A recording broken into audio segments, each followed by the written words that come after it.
Alright guys, so today I'm going to take a look at the Wales-Scotland game at the weekend and tell you who I think is going to be the winners. At number 1 we have Jones, at number 2 we have Ellis, and at number 3 we have Francis. At number 4 we have Roland, at number 5 we have Adam Beard. At number 6 we have Basham, at 7 we have Morgan, and at number 8 we have Moriarty. At number 9 we have Thomas Williams, and at number 10 we have Dan Biggar. We have Nick Tompkins at 12 and Watkin at 13. At number 11 we have Lewis Rees-Zammit, at number 14 we have Alex Cuthbert, and at number 15 we have Liam William. On the bench at front row cover we have Lake, Thomas and Lewis, with Davis at 19 and Wainwright at 20. We have Gareth Davies at 21, Callum Sheedy at 22, and another Davies at 23. So some notable players that you need to watch out for in this Wales team. One of them is of course Lewis Rees-Zammit. I'm not going to say it. He is really quick. He didn't really get his chance on attack last week against Wales, but I think he was actually quite good defensively for a winger against Ireland. He plays for Wales. Wales didn't play very well last week. I think they're going to do a lot better this week. I think he's going to be a player they're going to try and get the ball to a lot more to try and get him to do what he did to Scotland last year and destroy their weekend. So a player for Wales to keep an eye on is Wyn Jones, and he'll be coming up against WP Nel for most of this game. And so it'll be very interesting to see who wins in that battle. Both very good scrummagers. At number 6 is Tane Basham, who of course scored the try last week for Wales with some really nice reading of the game to take the popped up ball off of the ground. He was a fantastic player, from really good in defence, and of course scored the try, so pretty good in attack as well. So he's going to be a player to keep an eye on for this Wales team. And also Dan Biggar at 10. For me, Dan Biggar is probably the most well-rounded 10 in the Northern Hemisphere.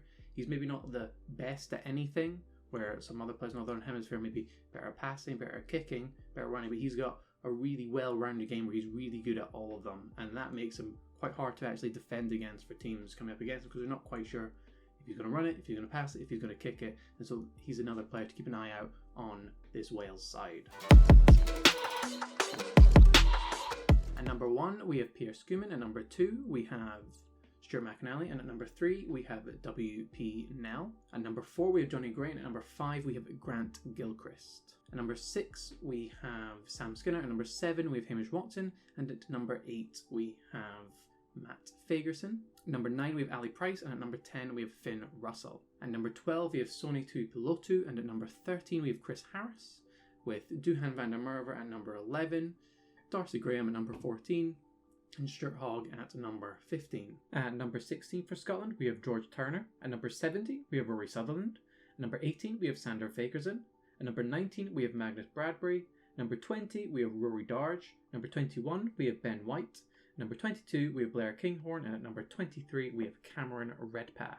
So players to watch out for in this Scotland side, one of which is WP Nel. Like I said, he'll be coming up against Wyn Jones for a lot of this game. It'll be a really interesting battle. They're two very good scrummagers, and he is one of the best scrummagers around. So it'll be very interesting to see what happens in that little tight battle between the two of them. Grant Gilchrist, who was very good against England, is also his 50th cap for Scotland this weekend. Hamish Watson is another player to keep an eye on. People kept saying he had a bad game last weekend. I don't believe he had a bad game. He literally tackled 3 England players at one point. He has broken the record for most tackles in the Six Nations without missing one, with 163. Okay, he wasn't maybe doing his massive runs forward with the ball, but people now know to expect that, so people are preparing for that, which it makes it a lot harder for players to do that. I think he's been fantastic for Scotland in his last few games, but more so from a defensive side maybe than an attacking side. He's not missed a tackle for Scotland since March of 2019. Another player to keep an eye on is Darcy Graham. I thought he had a fantastic performance against England and potentially should have been the man of the match. He was involved in pretty much every key point for Scotland. He set up the first try, was the player challenging for the penalty try, and he got the turnover right at the end of the game to give the ball back to Scotland. And he was also involved in Scotland keeping England's try held up that they mauled over for, that they didn't manage to get. So I think he's on really good form right now, and is someone who you really need to keep an eye on. He's got very explosive in attack, and he's a very, very competent in defence as a winger. So the bookies for this game have it just edging towards Scotland, at about 3-4, 4-6, around those areas, with Wales coming in about 5-4. So it's not a massive. They're not massively saying Scotland are going to win by a lot. It's a very, very tight margin. And I kind of tend to agree with that. I think Scotland will win this game. I think Wales didn't look good at all against Ireland. I'm sure they'll have a response in this game, but they looked like against Ireland that defending was optional at some points, and that they didn't have to make their tackles. Ringroses tried particularly. That should have been stopped by a competent defence. It would have been stopped by a competent defence, and Wales just didn't look like they had that.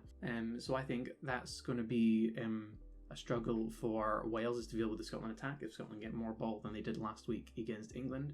And also, Scotland had it was a 96 or 98% tackle success rate against England. I think last year had the best defence in the Six Nations, and look like this year they're going on to have the best defence in the Six Nations as well, have the best so far.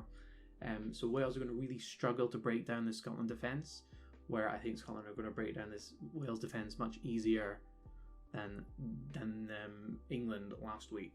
And if Scotland get more ball, I think Wales are going to struggle. I don't think it's going to be a lot, because I think the home advantage for Wales is going to play a part. So I'm going to say Scotland by 7 is my prediction for this game. Wales could win it. Scotland haven't won in Cardiff since 2002, but Scotland have been getting a lot of monkeys off their back of recent, and I think it's going to be another one that they get. So tell me down below what you think is going to happen in this game. So yeah,